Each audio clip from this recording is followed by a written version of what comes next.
कुछ तोड़ा,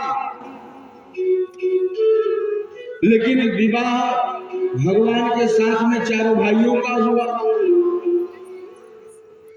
और मैं नहीं, गोस्वामी तुलसीदास जी कहते हैं कि केवल 4 भाइयों का विवाह नहीं हुआ,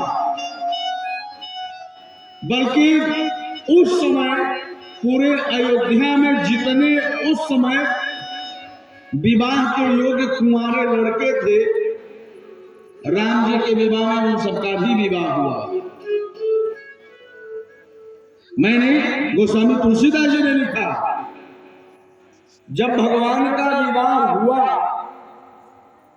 और भगवान ससुराल में है, हमारे यहाँ का परंपरा है कि जब आंगन में दामाद बुलाया जाता है सुबह, तो उसके सामने दही दिया जाता है, दही गुड़। तो दामाद पहले चखता नहीं है, भाई से खाएगा नहीं, घर वाले मना करके रखते हैं, जाते ही निकाल मत लेना, खा करके पहले खा लीजिए। तो पहले जब ये दही और गुड़ दिया जाता था, तो ये दही गुड़ के बहाने दामाद के मन की बात को जाना लोग जानते थे। दही गुड़ के बहाने हमारे दामाद के मन में प्रसन्नता है कि नहीं है, ये जाना जाता था। अगर किसी बात की कमी है, कुछ से जरूरत है, तो ये जरूर मांगेगा। सब मिला करके दही और गुड़ दिया जाता है कि हमारा दामाद कुछ मांगे। जिस समय भगवान राघवेंद्र सरकार मर्यादा पुरुषोत्तम श्री राम के सामने दही और गुड़ आया, भगवान क्योंकि अगर अयोध्या से भगवान चले होते तो शायद इनको समझाया जाता कि बेटा जहां जा रहे हो, माँ बहनें समझाती है कि जाना दबाने को ऐसे मत करना, ऐसे मत करना, कितना भी बोले प्रणाम करो तो प्रणाम करना, नाम मत बताना, ये सब बताया जाता है। तो राम जी अगर अयोध्या से विवाह के लिए जनकपुर गए होते, शायद इनको भी समझाया पढ़ाया जाता। ये तो गए थे गुरुदेव के साथ में यज्ञ की रक्षा के लिए, और यज्ञ के बाद वो गुरुदेव लेकर मिथिला चले गए। तो जैसे ही भगवान के सामने दही गुड़ आया, भगवान ने उठा लिया, और जैसे ही राघवेंद्र सरकार श्री राम ने उठाया, मां सुनैना समझ गई कि मेरा दामाद राम बड़ा भोला है, इसे पता ही नहीं है ये दही दिया क्यों जाता है। और जैसे ही भगवान मुंह तक हाथ लाए, मां सुनैना ने हाथ पकड़ लिया, बेटा राम, ये तुम्हें पता है दही और गुड़ क्यों दिया जाता है? मां आपने दिया है प्रेम से, तो ग्रहण करने के लिए, खाने के लिए। कहा पुत्र, ये दही देने का तात्पर्य होता है कि हम मानो कहना चाहते हैं कि आप मेरे यहाँ आए हैं, हमने आपको कन्या दिया है तो दिया है, अगर और कुछ जरूरत है तो मांग लो। ये दही दिया जाता है मांगने के लिए। भगवान श्री राम ने कहा, मां आपको पता होना चाहिए कि मैं हूं कौन।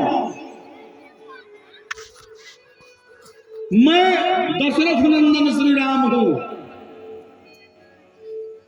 हमारे सूर्यवंश में जितने भी राजा हुए, ये केवल देना जाने, और राजपूत कभी मांगता नहीं है। हम क्षत्रिय वंश में आए हैं, हम क्षत्रियों को मांगना शोभा देता ही नहीं। हमने सदा दिया है, कभी लिया नहीं।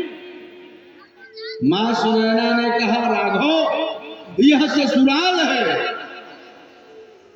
पूरे दुनिया को देने वाला दाता ससुराल में मांगता जरूर है। तुम्हें मांगना पड़ेगा, ये ससुराल की परंपरा है। भगवान ने कहा माता जी मैं मांग ही नहीं सकता।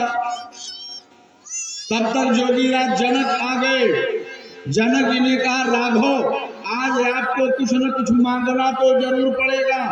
भगवान ने कहा ऐ जोगीराज जनक मैं मानता हूं ये ससुराल की परंपरा है कि दामाद को कुछ मांगना चाहिए, लेकिन मुझे समझ में नहीं आ रहा है कि मैं मांगू क्या।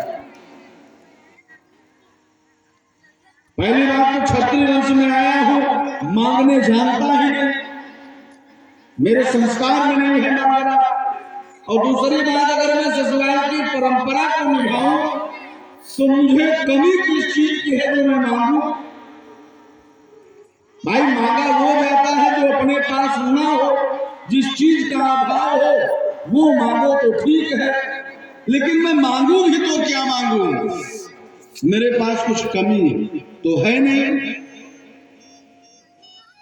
विद्या के चक्रवर्ती सम्राट जोगीराज जनक ने कहा राघव मुझे पता है एक छत्र रघुपति कौशला, आज भारत की राजधानी दिल्ली है, लेकिन याद रखना पहले भारत की राजधानी दिल्ली नहीं, त्रेता में भारत की राजधानी अयोध्या थी।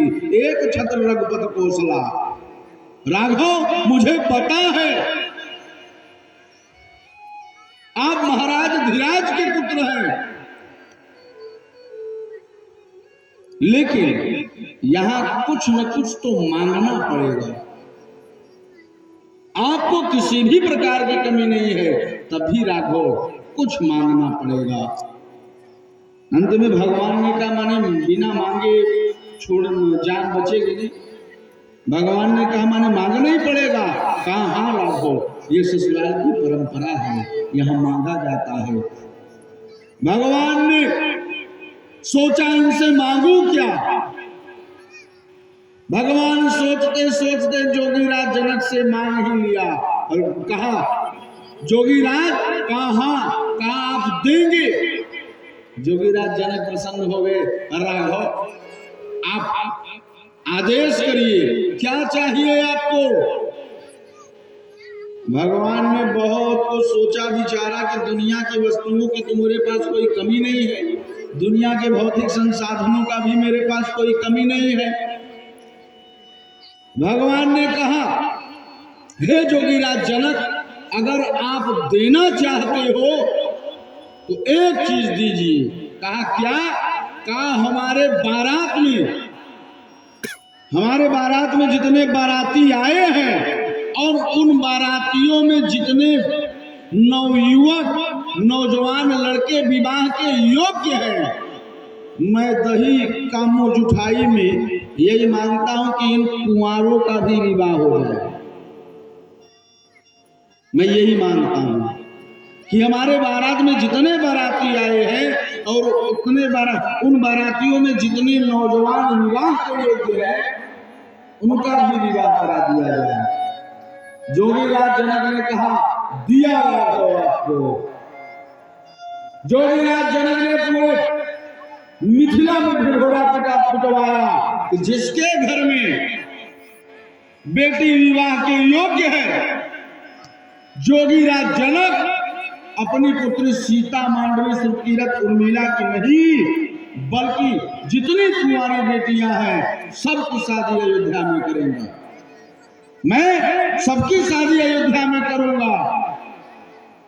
अब घर घर एक एक मड़वा लगाया गया और हर घर के आंगन में दूल्हा और दुल्हन दोनों बैठे हैं और वेद मंत्र बोला जा रहा है। मैं नहीं, गोस्वामी जी ने लिखा कहा जनक भवन करी शोभा जैसी गृह गृह प्रतिपुर देखिए कैसी। जनक भवन के